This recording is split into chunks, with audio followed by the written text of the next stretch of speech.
Are you trying to add dedicated servers to your Unreal multiplayer project? In this game dev tutorial, we'll show you just that using Unreal's Lyra sample. Edgegap's Docker extension is the sole solution that helps you skip the highly unreliable process of building Unreal from source. Alongside this video, we recommend following our documentation. Let's get to it. There are 5 short requirements to set up your project. First is to create your free Edgegap account. The second step is to install and run Docker Desktop. Third is to download Edgegap's Docker extension. Fourth requirement is to access Unreal Engine's resources on GitHub. Finally, the last step is to generate your GitHub personal access token. Now, on to Unreal. In this example, we'll use Unreal Engine's multiplayer sample, Lyra. To start, simply select the Add to My Library button. The sample will appear within the Epic Games Launcher under Unreal Engine's tab in the Fab Library section.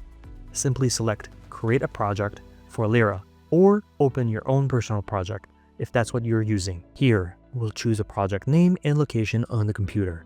Then, select Create to initialize the project. After some time, the project appears in our Unreal library. Open it. This is Lyra with an Unreal Engine's editor. As to direct Unreal to which map should be used on the game server, we'll head to Project Settings, then select Maps and Modes, and finally select Shooter Gym as the server's default map, like so. It may take a few seconds to load. Now, let's configure the project for Linux dedicated servers.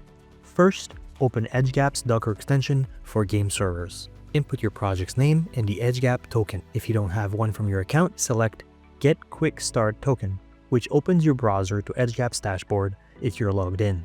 Simply copy the token within the pop-up. Back in the extension, paste the token. Validate Token button should appear. Click on it to confirm its validity. Automatically, your platform selected, namely Unreal Engine. Add your project to the extension by selecting the Browse button and selecting the location of the project amongst your folders. Once selected, click on the Create Project button as to begin the Build Your Game Server phase. Automatically, the extension pre-fills the Unreal Engine version in use by your project. Now, input your GitHub account's username. Then, paste your GitHub personal access token generated earlier. It will automatically validate it if it's correct. Regardless of your machine's operating system, you will need to build your Linux server. To do so, we must disable Unreal Engine's version compatibility check for dedicated servers and set IPNet driver as default driver or the fallback driver for replicating networking. Copy the code snippet from our documentation like so. Then head over to the engine's default